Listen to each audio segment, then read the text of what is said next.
this is an interpretation, a loose interpretation of a particular moment in Austen's life based on what we know about her. It's not a documentary. And one of the things I love about what Rose did with Manydown and what she has done with the Austens is that she has managed to retain Austen's characteristic humor.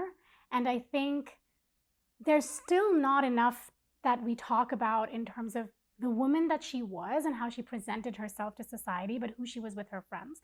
Because someone who wrote books that I think are some of the funniest books with some of the smartest humor had to be a funny person in real life. And that is something we really want to bring forth in this work. It is obviously dealing with some heavier subjects, like Manydown is about Jane Austen making a decision to break off a very financially eligible match and deciding to dedicate her life to writing. It's about her making a very explicit choice to put herself and her sister, commit herself and her sister to a life of financial instability because she wanted to write. That's a very heavy choice and heavy burden for anybody to carry. That she had this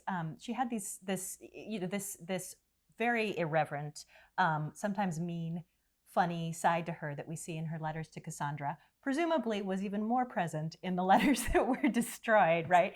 I mean, my hypothesis is that, it wasn't that there was some big family secret that she was protecting. It was probably that she said rude things about their sisters-in-law, and Cassandra didn't want their kids to see that.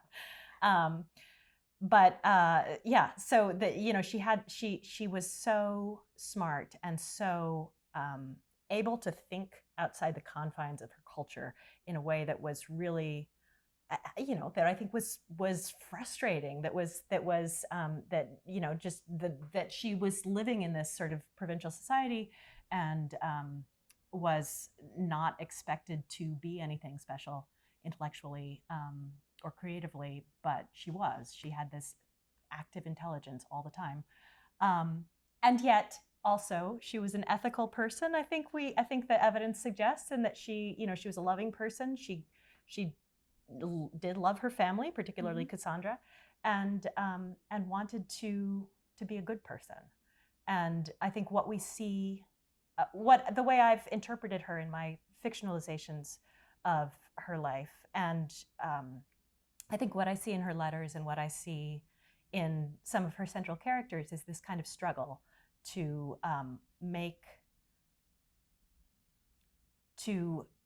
carve out an identity and to figure out what to do with your sort of intellectual and creative energy as a woman that doesn't have any respectable outlets for that.